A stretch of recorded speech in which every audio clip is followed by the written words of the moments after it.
আসসালামু আলাইকুম সম্মানিত ভিউয়ার্স। আজকে একটা বিষয় নিয়ে কথা বলবো। এটা হলো সাম্প্রদায়িক আর হলো সংখ্যালঘু। রাজনীতিতে আপনারা এই দুইটা কথা অনেক দিন থেকে শুনতেছেন, সাম্প্রদায়িক আর হলো সংখ্যালঘু। এই আপনারা যারা লেখাপড়া করছি বই পুস্তকে পাইছেন কি না জানি না, এত বেশি কোথাও লেখা আছে সংখ্যালঘু শব্দটা আমি কখনো পাই নাই। সংখ্যালঘু শব্দটা পাই নাই, তবে হর লব পাইছি, সেটা হইল অঙ্কতে, ঠিক আছে, ঐকিক নিয়ম অঙ্কতে, ঠিক আছে, লব আর হর এইটা পাইছি। আর এই সংখ্যালঘু শব্দটা কখনো বই পুস্তকে তেমন পাই নাই। রাজনৈতিকভাবে এই শব্দটা আমি শুনতেছি কি বলে এরশাদের 90 পর্যন্ত কোনো এই ধরনের কোনো শব্দ, সাম্প্রদায়িক শব্দটাই মনে হয় শুনি নেই আমরা। সাম্প্রদায়িক শব্দটার সাথেও আমরা অত বেশি পরিচিত ছিলাম না। তারপরে সংখ্যালঘু তো দূরের কথা, যখন নাকি বিএনপি ক্ষমতায় আসলো তখনও না, 91-তে যে বিএনপি ক্ষমতায় আসছে তখনও না, 96-তে আমাদের ঐতিহ্যবাহী দল, ঠিক আছে, কথিত ঐতিহ্যবাহী দল, বাকশালী দল আওয়ামী লীগ যখন আসলো তখন পত্রপত্রিকায় এই সংখ্যালঘু শব্দটা, বা বিএনপির প্রায় মনে হয় শেষ প্রান্তের দিকে এই সংখ্যালঘু শব্দটা খুব বেশি শোনা গেছিল। আমাদের দেশের বাড়ি মুন্সিগঞ্জ, ঠিক আছে, মুন্সিগঞ্জ সদর থানা মিরকাদিম। আমার বাড়ির পাশে এই হিন্দু পরিবার ছিল, বিরাট বড় বাড়ি, ঠিক আছে, আমাদের বাড়িটা যত বড় তার অর্ধেকটা পরিমাণ হিন্দুদের বিশাল বড় বাড়ি, এবং আমাদের সেই অঞ্চলে প্রচুর হিন্দু। তা আমার আব্বা সরকারি চাকরি করতেন, আমি আগে বলছি আমার আব্বা সরকারি কর্মকর্তা ছিলেন। সেই সুবাদে আমি ময়মনসিংহ আমরা ছিলাম, ময়মনসিংহ প্রচুর হিন্দু আছে, ময়মনসিংহ প্রচুর হিন্দু আছে। এবং আমি যেই স্কুলে লেখাপড়া করছি সেই স্কুলের নাম হলো রাধা সুন্দরী স্কুল, যেটা ময়মনসিংহ মৃত্যুঞ্জয় স্কুলের বিপরীতে ছিল। এখন আছে কিনা আমি জানি না, সেই স্কুলটা আমার স্মৃতি এখনো মনে পড়ে সেটা। যাই হোক, তো সেই স্কুল রাধা সুন্দরী স্কুলে আমি লেখাপড়া করছি, মৃত্যুঞ্জয় স্কুল। তারপরে টাঙ্গাইল ছিলাম আমরা, ওইখানেও দেখছি অনেক হিন্দু পরিবার, সব জায়গায় আমরা, পুরান ঢাকা বা আমার ব্যবসা বাণিজ্য নিয়েও অনেক সময় হিন্দুদের সাথে ছিল, বা অনেক এখনও সক্ষতা আছে হিন্দু ফ্যামিলির সাথে। কখনো তো আমরা এই এই সাম্প্রদায়িক, তারপরে সংখ্যালঘু, এগুলি তো আমরা কখনো পাই নাই। এই রাজনীতিকেরা এগুলি আমাদের হাতে তুলে দিছে, অর্থাৎ রিলে দৌড় আছে না, রিলে দৌড়ে যেমন হাতে তুলে দেয় একজন আরেকজনে, এই দল সেই দলকে এই সময়টাকে সেই সময়ের কাছে এইভাবে তুলে দেয় কি সাম্প্রদায়িক আর সংখ্যালঘু শব্দটা।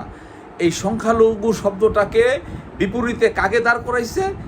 ইসলাম মুসলমানদের যারা টুপিদারি, যাই হোক, যারা আবার মাশাআল্লাহ আলহামদুলিল্লাহ দাঁড়িয়ে আছে, যারা টুপিদারি, তাদেরকে বানাইছে জঙ্গি এবং তারা সন্ত্রাসী।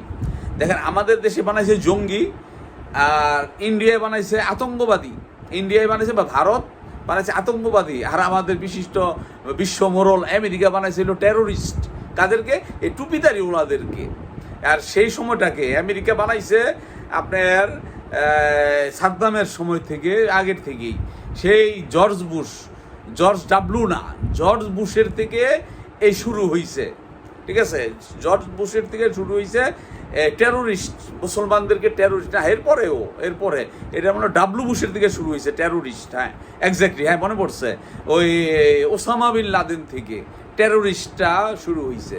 তো সেই জিনিসটাকে ধার কর্য করতে করতে ভারতে আনছে আতঙ্কবাদী, ভারত বানাইছিল আতঙ্কবাদী। আর আমাদের এই কি বলে, আমাদের এই বাকশাল শক্তি, এই আওয়ামী লীগ, আমাদের বিশিষ্ট আওয়ামী লীগ বানাইছে কি জঙ্গি।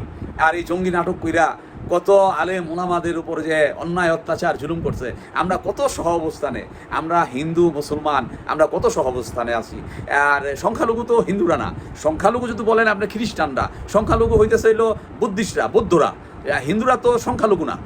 যদি মুসলমানের তুলনায় যদি বলেন যে তারা সংখ্যালঘু, ঠিক আছে, মাইনা নিলাম, আমার একটা দেখান, হোক বৌদ্ধ হোক, যদি সংখ্যালঘু হিসাবে যদি অত্যাচার করা হয়, হিন্দুদের উপরেই একা করা হবে কেন? হিন্দুদের উপর একা করা হবে কেন?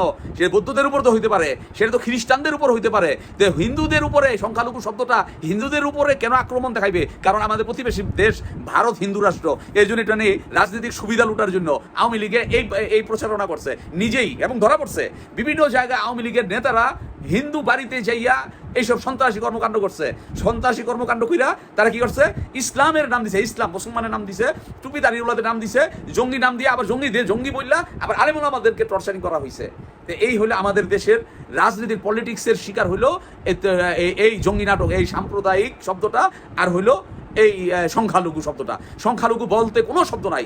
আমি একদিন নারায়ণগঞ্জে একটা এরকম সংখ্যালঘু যখন অত্যাচার এরকম কিছু হিন্দু সম্প্রদায় বা সনাতন সম্প্রদায়েরা এরকম প্রেস ক্লাবের সামনে দাঁড়াইয়া তাদের বক্তব্য দিতেছেন।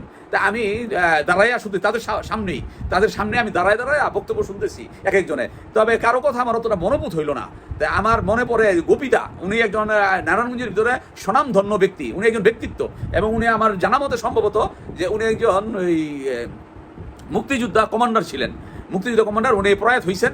তো উনার যে বক্তব্যটা আমার কাছে এত ভালো লাগছে এক্স্যাক্টলি যতগুলি মানুষ বলছে তার সাথে সবচেয়ে ভালো লাগছে ওই গোপীদার কথাটা। গোপীদা যখন বললেন যে কিসের সংখ্যালঘু, হ্যাঁ কিসের সংখ্যালঘু, আমরা বাংলাদেশি, আমরা কিসের সংখ্যালঘু, যে এটা রাজনৈতিক প্রভাব। তিনি সত্য কথাটা বলছেন আলহামদুলিল্লাহ, যে তিনার মুখ থেকে সত্য কথা, এটা হলো রাজনীতির সংখ্যালঘু না, হিন্দুরা রাজনৈতিকভাবে শিকার, সংখ্যালঘু না, এটা হলো রাজনৈতিক ফায়দা, এটা ভোটের রাজনীতি। ভাই আপনাদের বুঝতে হবে যে এই যে ভাইকে চিনতে পারতেছেন, এই ভাইকে চিনতে পারতেছেন আপনারা?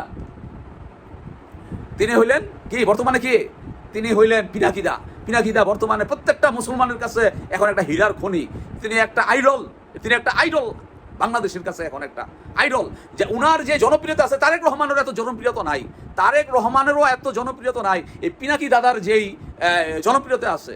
যাই হোক, সবাই ভালো থাকবেন, কেউ কাউকে ভুল বুঝবে না, আমরা সবাই বাংলাদেশি, আমরা সকলে সহ অবস্থানে আছি। কোনো টুপিদারি মুসলমানরা কখনো কারো উপরে অন্যায় অত্যাচার জুলুম করতে, আমার একটা প্রমাণ দেখান, একটা রাজনীতিক বাদ দিয়া শুধু একটা দেখান যে একজন পরহেজগার, একজন নামাজি ব্যক্তি, একজন আল্লাহকে ভয় পায় এমন একটা ব্যক্তি, কোনো একটা আপনাদের কথিত সংখ্যালঘু, কোনো একটা অন্য ধর্মের লোককে যে সে আক্রমণ করছে, আল্লাহ রাসূল বলছেন যে সে আমার উম্মত না, যে তার মুখ এবং হাত থেকে অপর একজন নিরাপদ। আল্লাহ রাসূল বলছেন। আমরা ইসলাম অত্যন্ত সুন্দর, যদি আপনারা জানেন বুঝেন তখন বুঝতে পারবেন যে এগুলি আমরা সবাই পলিটিক্সের শিকার। ভালো থাকবেন, আসসালামু আলাইকুম।